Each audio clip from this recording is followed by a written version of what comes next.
Selamat sore, Mbak. Selamat sore. Mbak ini loh umur 90 tahun kok masih sehat. Resepnya apa, Mbak? Yang penting jaga makanan. Maksudnya, Mbak? Kalau ada makanan ya saya jagain. Jangan sampai keduluan orang. Cuma makanan doang yang dijaga, Mbak? Ya enggak, saya kan rajin lari pagi. Jam berapa lari pagi, Mbak? Ya jam 3 sudah lari pagi. Pagi banget, Mbak. Kan sambil bawa ayam. Waktu balita Mbak ini pasti rajin minum ASI. Enggak, saya umur 25 baru minum ASI. Sekarang mau kemana, Mbak? Mau ke warung. Warung mana? Itu loh, warung remang-remang. Oh, wong edan.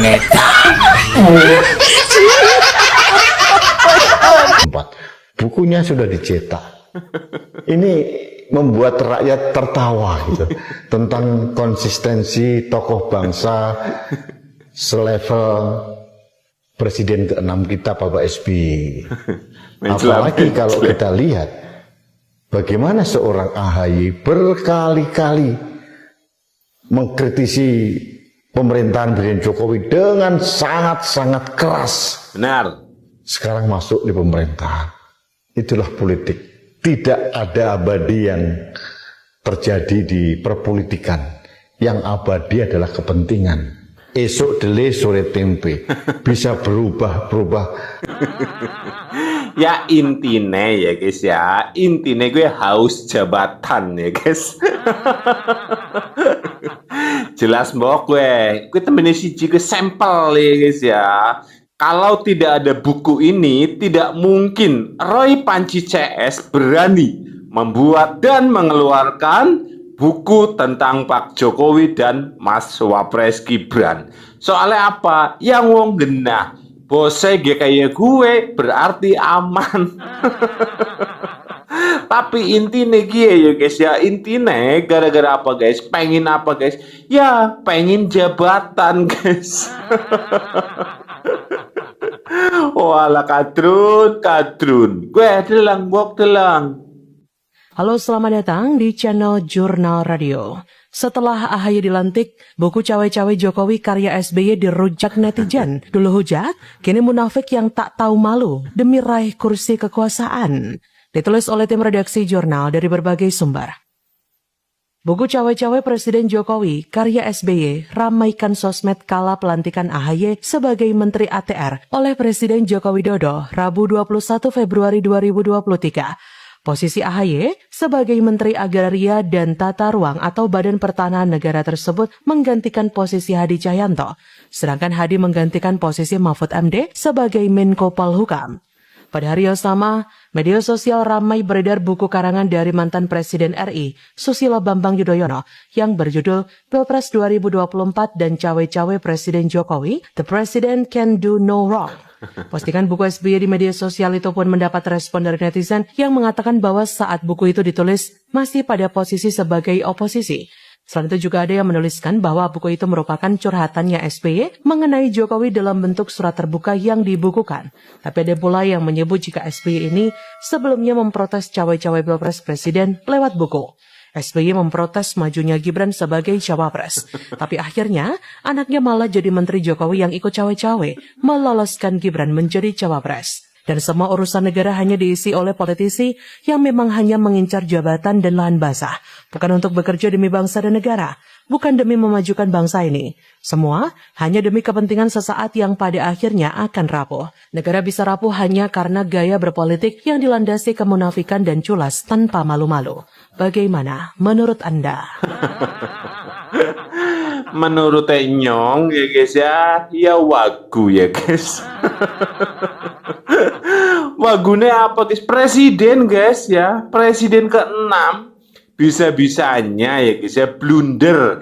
Ini maksudnya blunder ya guys ya, membuat buku menyerang presiden pula. Aduh. Tidak lain tidak bukan goleti jabatan go anake. Nyerang Pak Jokowi jerene cawe-cawe ya guys ya. Sing asline dheweke lah yang sebenarnya cawe-cawe.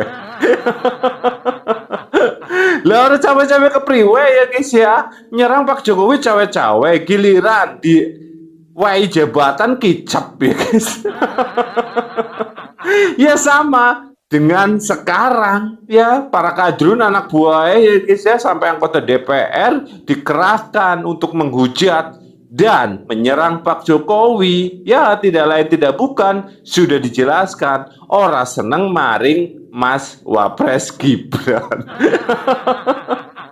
Hei kadrun, sing jenengane wakil presiden Gibran Raka Buming Raka gue sah dipilih rakyat ya guys ya, tapi sing waras gue lah. Anaknya Rika nek pengen ya guys ya, pengen jadi wakil presiden apa presiden isuk 2029 ya guys ya, pilihan tarung wani apa ora. Paling di Cambridge ya guys. Wis genah mbok, wis genah. Kenapa sekarang Roy Panci CS bisa berani membuat buku tentang Pak Jokowi dan Wakil Presiden terbaik Gibran Raka Buming Raka. Kue jenengane apa guys ya? Munafik wis diwehi ati njaluk jantung. Kudune apa gue? Pelintang bae kudune. Tidak tahu cara berterima kasih yang baik dan benar. Kita ulas ke belakang langkah Pak Jokowi ya guys ya, nganggur-nggur guys, gue anak emas SBY guys, AHY, yakin seyakin-yakinnya. Soalnya apa? Wow, nyaleg ya guys ya, nyalon nih gagal guys. Tapi mana kadrun ya guys ya, bebas guys ya, bebas nih kadrun mah. Pak Jokowi itu kalau diibaratkan seperti orang yang sudah menolong seekor anjing. Sudah dibantu, diangkat, dibersihkan, dibantu dikeluarkan dari masalah. Tapi begitu anjing tersebut sudah bisa berdiri sendiri, malah menggigit tangan beliau. Ya mau bagaimana lagi, namanya juga anjing. Kita tidak bisa berharap hewan bisa berpikir sebagai layaknya manusia yang mempunyai rasa berterima kasih.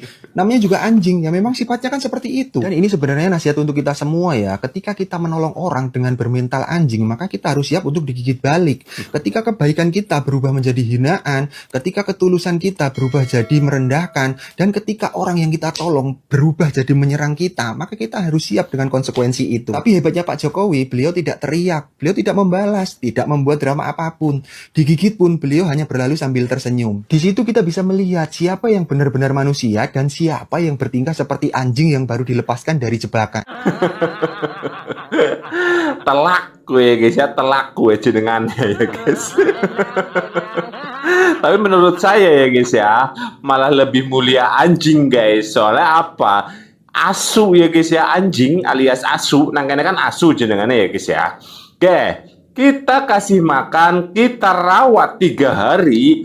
Wah, 3 tahun lebih dia itu akan ingat dan patuh kepada kita. Beda nek manusia guys.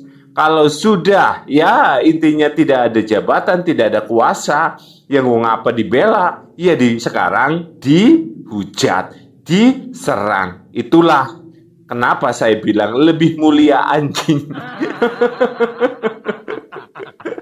Aduh, Jan, ngisi-ngisina ya guys.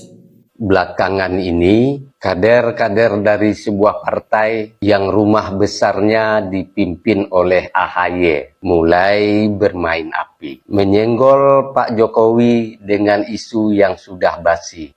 Ijazah. Sindiran kecil memang tidak mengguncang Republik, tapi cukup untuk menunjukkan betapa pendeknya ingatan manusia. Mereka lupa sejarah yang sangat dekat. Ketika jalan politik AHY tersumbat di setiap persimpangan, gagal di pilkada, gagal di pencalonan lain, siapa yang turun tangan mengangkat martabatnya? Pak Jokowi. Ya, presiden yang mereka sindir itu. Jokowi yang memberi AHY panggung baru. Kursi Menteri ATR, jalan lurus, karir yang menanjak. Hingga hari ini pun ia masih menikmati posisi nyaman di pemerintahan Pak Prabowo. Tapi apa balasannya? Membiarkan kader-kadernya menyindir orang yang telah membesarkannya. Ini bukan hanya soal lupa budi, tapi saya akan sengaja mengubur kebaikan dalam-dalam. AHY tampaknya salah membaca zaman. Ia mungkin mengira semakin sering namanya berseliweran di media, semakin tinggi pula nilainya. Ia membiarkan kadernya mengarang, berharap tepuk tangan dari kerumunan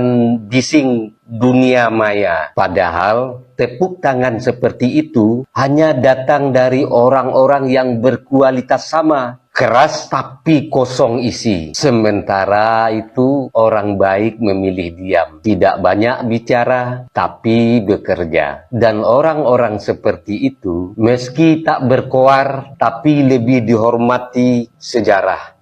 Pepatah Minang berkata, mencaliak tuah kanan manang, mencaliak contoh kanan sudah. Lihat Pak Prabowo, ia belajar dari pengalaman dan juga belajar dari perjalanan Pak Jokowi. Bukan memusuhinya, ia mengamalkan petuah itu, makanya berjaya. Tapi AHY jika tetap begini, jika ia terus merasa hero dengan cara yang tidak bermartabat, maka ia justru berlari kencang di jalan yang salah. Dan sehebat apapun berlari, dia tidak akan sampai tujuan. Ingat, jangan pernah menyerang orang yang telah mengangkat derajatmu. Sebab sejarah tidak pernah berpihak pada orang yang lupa budi. Maka catat baik-baik, jika tidak berubah, jika tetap sibuk menebar sindir dan pura-pura tidak ingat jasa, maka Partai Demokrat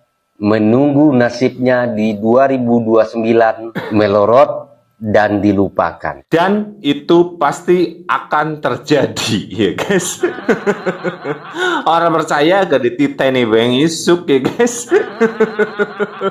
Soalnya yang menang-menang ke dukun, ya guys, dukun.